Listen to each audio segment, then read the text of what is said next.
Much like the Persian Empire, the rise of the Roman Empire took shape on the margins of the civilized world, and was an unlikely rags to riches story. Rome began as a small and impoverished city-state on the western side of central Italy in the 8th century before the Common Era. So weak, according to legend, that Romans were reduced to kidnapping neighboring women to maintain their city's population. In a transformation of epic proportions, Rome subsequently became the center of an enormous imperial state that encompassed the Mediterranean basin and included parts of continental Europe, Britain, North Africa, and the Middle East.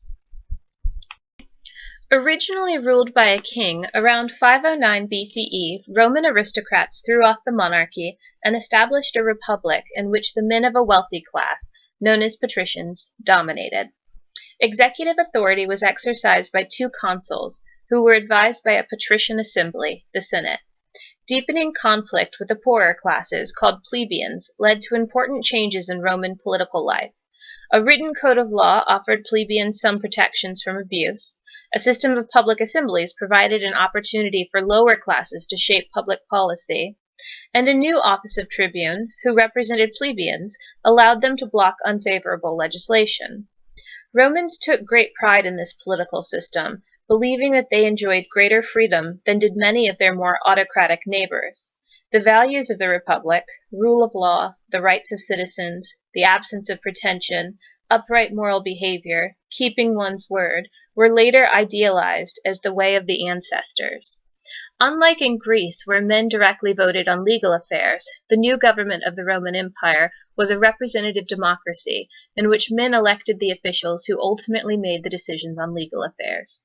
If this sounds familiar, it's because the United States is at heart a representative democracy as well.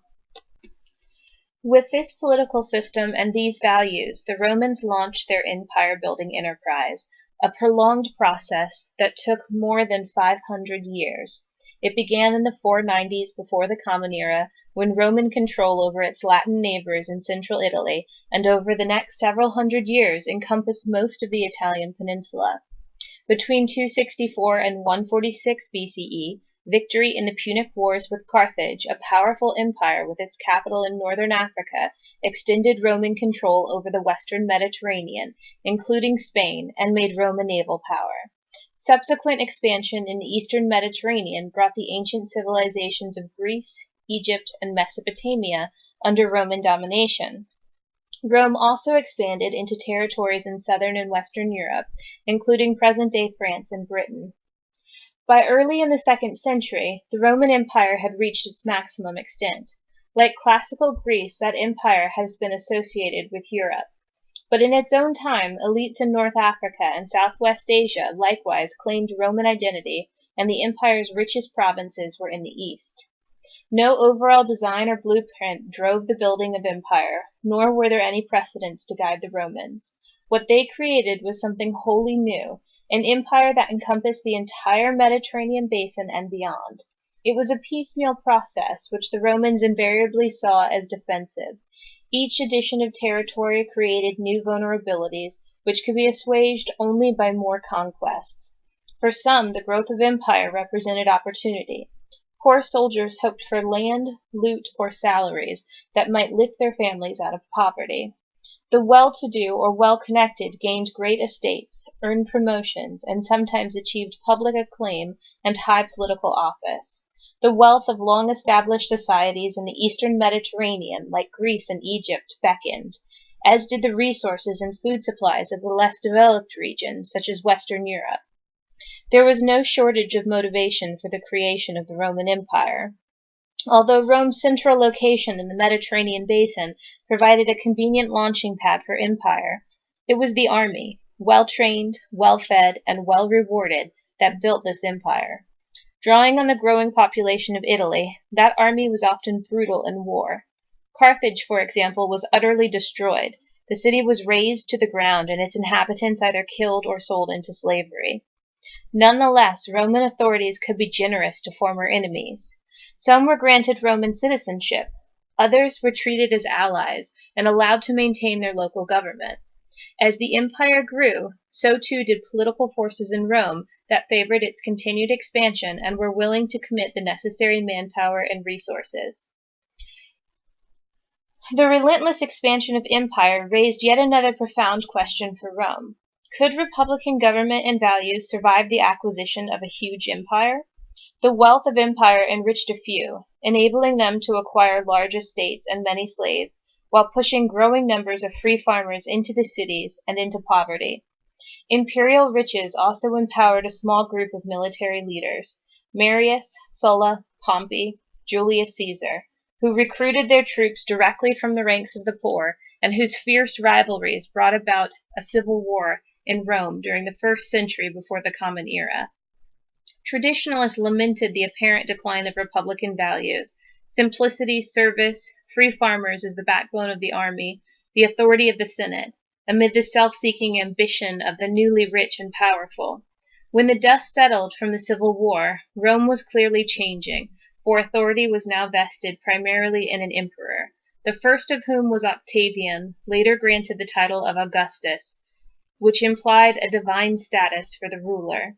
The Republic was history, and Rome had become an empire and its ruler an emperor. But it was an empire with an uneasy conscience, for many felt that in acquiring empire, Rome had betrayed and abandoned its republican origins. Augustus was careful to maintain the forms of the Republic, the Senate, consuls, public assemblies, and referred to himself as first man rather than king or emperor, even as he accumulated enormous personal power. And in a bow to republican values, he spoke of the empire's conquest as reflecting the power of the Roman people rather than that of the Roman state. Despite this rhetoric, he was emperor in practice, if not in name, for he was able to exercise sole authority backed up by his command of a professional army. Later emperors were less reluctant to flaunt their imperial prerogatives. During the first 2 centuries of the Common Era, this empire, in disguise, provided security, grandeur, and relative prosperity for the Mediterranean world. This was the Pax Romana, the Roman peace, the era of imperial Rome's greatest extent and greatest authority. As with many other parts of Eurasia following the conquest of Alexander the Great, ancient Roman architecture adopted many aspects of Greek architectural style. However, the Romans were also great innovators, and they quickly adopted new construction techniques, used new materials, and uniquely combined existing techniques with creative designs to produce a whole range of new architectural structures, such as the basilica, triumphal arcs, monumental aqueducts, amphitheaters, and residential housing. Many of these innovations were a response to the changing practical needs of Roman society, and these projects were all backed by a state apparatus which funded, organized, and spread them around the Roman world, guaranteeing their permanence so that many of these great edifices survive to the present day. The Roman Forum is a rectangular forum surrounded by the ruins of several important ancient government buildings at the center of the city of Rome. Citizens of the ancient city referred to this space, originally a marketplace, as the Forum Magnum, or simply the Forum. It was for centuries the center of Roman public life, the site of triumphal processions and elections, the venue for public speeches, criminal trials, and gladiatorial matches, and the nucleus of commercial affairs. Here statues and monuments commemorated the city's great men, the teeming heart of ancient Rome. It has been called the most celebrated meeting place in the world and in all history. The Romans constructed numerous aqueducts to bring water from distant sources into their cities and towns, supplying public baths, latrines, fountains, and private households. Wastewater was removed by complex sewage systems and released into nearby bodies of water, keeping the towns clean and free from effluent. Aqueducts also provided water for mining operations, milling, farms, and gardens. Aqueducts moved water through gravity alone, being constructed along a slight downward gradient within conduits of stone, brick, or concrete. The Colosseum, also known as the Flavian Amphitheater, is an elliptical amphitheater in the center of the city of Rome, Italy. Built of concrete and stone, it was the largest amphitheater of the Roman Empire and is considered one of the greatest works of Roman architecture and engineering. The Colosseum could hold, it is estimated, between 50,000 and 80,000 spectators, and was used for gladiatorial contests and public spectacles such as mock sea battles, animal hunts, executions, reenactments of famous battles, and dramas based on classical mythology. The building ceased to be used for entertainment in the early medieval era. It was later reused for such purposes as housing, workshops, quarters for a religious order, a fortress, a quarry, and a Christian shrine. Although in the 21st century it stays partially ruined because of the damage caused by devastating earthquakes and stone robbers, the Colosseum is still an iconic symbol of imperial Rome. It is one of Rome's most popular tourist attractions and has close connections with the Roman Catholic Church, as each Good Friday the Pope leads a torchlit Way of the Cross procession that starts in the area around the Colosseum. Another iconic piece of Roman architecture is the Triumphal Arch, which is a monumental structure in the shape of an archway with one or more arched passageways, often designed to span a road. The Triumphal Arch was used to commemorate victorious generals or significant public events, such as the founding of new colonies, the construction of a road or bridge, the death of a member of the imperial family, or the accession of a new emperor. The survival of great Roman triumphal arches such as the Arch of Titus inspired many post-Roman states and rulers up to the present day to erect their own arches in emulation of the Romans. Arches in the Roman style have been built in many cities around the world, most notably the Arch de Triomphe in Paris, the Narva Triumphal Arch in St. Petersburg, and the Wellington Arch in London. Roman theaters derived their basic design from the Theater of Pompey, the first permanent Roman theater. The Roman theater was shaped with a half-circle or orchestra space in the front of the stage. Most often the audience sat here in comfortable chairs.